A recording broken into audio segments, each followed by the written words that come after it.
وعلى آله وصحبه أجمعين। সম্মানিত উপস্থিতি, পবিত্র মাহে রমজানে গ্রামের মুখ থেকে এমন একটি অনুষ্ঠানের আহ্বান পেয়ে আমি লাখো শুকর আদায় করতেছি আল্লাহ রাব্বুল আলামিনের।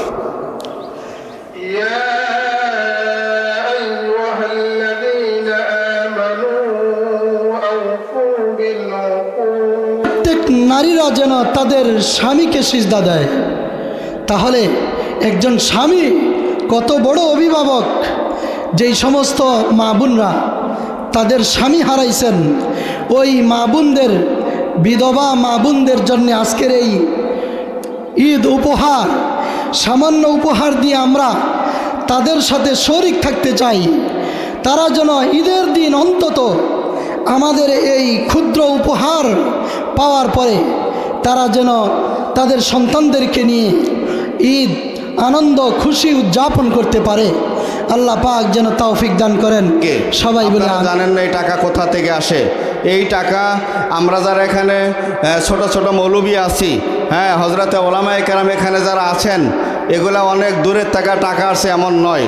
কিন্তু অধিকাংশ টাকাই, প্রায় সিংহ বা 95% টাকাই হজরতে ওলামায়ে কেরামের পকেটের টাকা। অসহায় দরিদ্র মানুষদের সাহায্য করার জন্য আমরা একটা জলসার আয়োজন করেছি। সংগঠনের কাজ হলো এলাকার ভিতরে অসহায় দরিদ্র যারা আছে তাদেরকে সাহায্য সহযোগিতা করা, যারা একেবারে চলতে পারে না, যাদের কোনো আয় ও রোজগারের কোনো মাধ্যম নাই, এমন ব্যক্তিদেরকে দেখে দেখে আমরা সাহায্য সহযোগিতা করি এই সংগঠনের মাধ্যমে।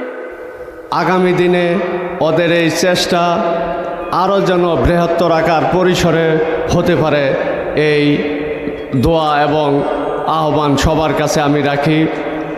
আর যারা এইটার কার্ডের অধিকারী হয়েছেন, আমি তাদেরকে অনুরোধ জানাবো, যারা এইটার সাথে সম্পৃক্ত সহযোগিতা করেছেন এবং এইটার আয়োজন করেছেন, আপনারা ওদের জন্য দোয়া করবেন।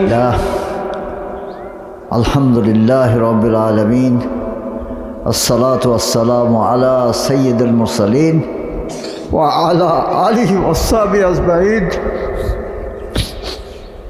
সম্মানিত উপস্থিতি, পবিত্র মাহে রমজানে গ্রামের মুখ থেকে এমন একটি অনুষ্ঠানের আহ্বান পেয়ে আমি লাখো শুকর আদায় করতেছি আল্লাহ রাব্বুল আলামিনের। তিনি এই আল হিকমা ফাউন্ডেশনের উন্নতি দান করুন, উত্তরোত্তর এর প্রশস্তি বাড়াই দেন, এদের খ্যাতমতের হাত আল্লাহ দয়া করে মজবুত করুন এবং আরও আরও আরও আগাই যাক। এই দোয়া রেখে আমি আমার কথায় এখানে বিশ্বাস করছি। ও আখির দাওয়ানা আলহামদুলিল্লাহ রাব্বিল আলামিন। আল হিকমা ফাউন্ডেশন গত 3 অথবা 2 বছর ধরে সম্পৃক্ত আছে। আমি গত বছর থেকে আল হিকমা ফাউন্ডেশনের সাথে জড়িত আছি। আমি এই মহতি কাজকে শুভেচ্ছা জানাই এবং আগামী দিনে যেন আমরা এই আয়োজনটা বড়সড় করতে পারি, এই জন্য আমাদের জন্য সবাই তাওয়ানু বিল বিররি ওয়াত তাকওয়া। তোমরা একজন আরেকজনের সঙ্গে জিদাজিদি করো নেক আমলের মধ্যে, আল্লাহর ওলি বনার মধ্যে, মুত্তাকি পরহেজগার বনার ব্যাপার। আল খিদমা ফাউন্ডেশন এটা খেদমতের উদ্দেশ্যে। কাদের জন্য খেদমত? যেই সমস্ত আল্লাহ পাকের বান্দা এবং বান্দি যারা অসহায়, যারা দরিদ্র, যারা মিসকিন, বিশেষ করে আমার মা বোন যারা স্বামীহারা, তাদের পাশে দাঁড়ানোর জন্যে, তাদেরকে কিছু ঈদ সামগ্রী তাদের হাতে তুলে দেওয়ার জন্যে আড়ালিয়া, পূর্ব আড়ালিয়া, পশ্চিম আড়ালিয়া এবং আমাদের এই মধ্য আড়ালিয়া, এই আড়ালিয়া গ্রামের বিশেষ করে ওলামায়ে কেরাম এদের অবদান, এদের অনুপ্রেরণা সবার আগে। এরপরে যারা যুবক ভাই বিভিন্ন জায়গায় চাকরিতে নিয়োজিত আছেন, বিভিন্ন পেশায় নিয়োজিত আছেন, দেশ এবং দেশের বাহিরে আছেন, তাদের অর্থও তাদের অনুদানও আমাদের এই আল খিদমা ফাউন্ডেশনে একত্রিত করা অনেকের হয়েছে। প্রশ্ন হলো আল খিদমা কি জিনিসটা। আপনারা বুঝতে পারছেন, খিদমা এটা আরবি শব্দ, অর্থ হলো খেদমত করা। ফাউন্ডেশন অর্থ হলো ব্যক্তি। অনেকের প্রশ্ন হতে পারে যে এই টাকা আসে কোথা থেকে। আপনারা জানেন না এই টাকা কোথা থেকে আসে। এই টাকা আমরা যারা এখানে ছোট ছোট মৌলবি আছি, হ্যাঁ, হজরতে ওলামায়ে কেরাম এখানে যারা আছেন, এগুলা অনেক দূরের টাকা আসে এমন নয়। কিন্তু অধিকাংশ টাকাই, প্রায় সিংহ বা 95% টাকাই হজরত ওলামায়ে কেরামের পকেটের টাকা। এদের কামাই রুজি রোজগার খুব বেশি নয়, আপনার চাইতেও বেশি নয়। একটা অটোওয়ালা মাসে 30,000 টাকা ইনকাম করে, কিন্তু আমাদের এখানে ওলামায়ে কেরাম আছে মাসে 10 থেকে 15,000 টাকা ইনকাম আছে। তারপরেও এই হজরতে ওলামায়ে কেরামের উদ্যোগে ওনারা যে সিদ্ধান্ত নিয়েছেন যে আমরা নিজেরা ঈদ করব না। এখানে অনেক ওলামায়ে কেরাম আছেন নিজের জন্য একটা ঈদের জন্য সুতা পর্যন্ত কিনে নাই। তারপরেও চাচ্ছে যে এই আল খিদমা ফাউন্ডেশনকে ত্বরান্বিত করার জন্য গরিব দুঃখী মানুষদেরকে কিছু তাদের মুখে আহার দেওয়ার জন্য তারা নিজের পকেটের টাকা ব্যয় করে। আমাদের এক সপ্তাহ আগেও আমাদের হাতে 10 টাকাও ছিল না।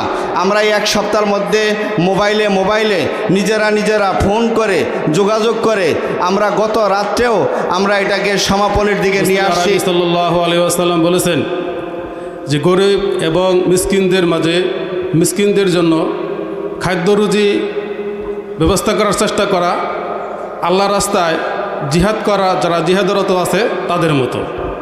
তো আমরা হাদিসটা বুখারীর 5353 নম্বর হাদিস, হযরত আবু হুরায়রা থেকে হাদিসটা বর্ণিত। তো আমরাও এই সামান্য টুটুটা পাঠার চেষ্টা করতেছি যে আমাদের এই অঞ্চলে যারা গরিব অসহায় আছে, দুস্থ আছে, এদের মধ্যে ঈদ সামগ্রী বিতরণ করার জন্য। তো আমরা এই ঈদ সামগ্রী ছাড়াও অন্যান্য খেদমত করে থাকি, চেষ্টা করি যতটুকু পারি।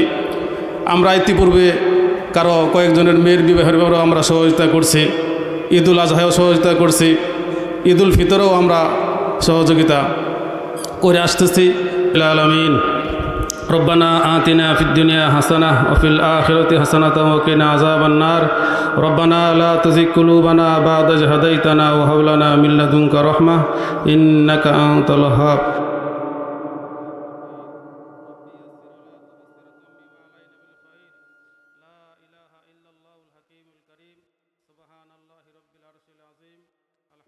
যে ঈদ উপহার আমরা তাদের হাতে তুলে দিতে পেরেছি, এজন্য মালিকের দরবারে শুকরিয়া আদায় করি, বলি আলহামদুলিল্লাহ।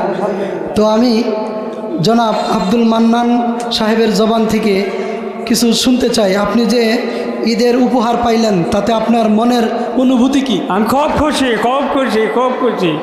আমি খুব খুশি হয়ে গেছি। আল্লাহ কবুল করুন। আমাদের আব্দুল মান্নান ভাই উনি ঈদ সামগ্রী, ঈদ উপহার পেয়ে অত্যন্ত খুশি এবং আনন্দিত। আল্লাহ পাক ওনাকে কবুল করুন। বিড়াল কুকুর এদের বিক্রি পয়সা ব্যবহার করা হারাম, অথচ এদের খেদমত করা। আমাদের আরেকজন মা চলে আসছে, যিনি তার পরিবার নিয়ে পরিবার পরিচালনা করা খুবই কষ্ট, ভৌত দরিদ্রের ভিতরে দিনরাত কাটাইতেছে। আমরা এ পর্যায়ে আমার মায়ের জবান থেকে কিছু শুনব। উনি যে ঈদ সামগ্রী পাইলেন, পেয়ে আপনার মনের অনুভূতি কি? আসসালামু আলাইকুম। আমি ঈদের অনেক উপহার পেয়েছি, তাতে অনেক খুশি হয়েছি। আমি অনেক কষ্টে জীবনযাপন করি। আমি সব মাওলানাদেরকে দোয়া করি যাতে এই সংগঠন আরও এগিয়ে নিতে পারে। আমি এদের জন্য অনেক খুশি হই। আলহামদুলিল্লাহ, উনি খুশি হয়েছেন, আমরাও খুশি। আল্লাহ পাকও যেন আমাদের উপরে রাজি আর খুশি হয়ে যায়।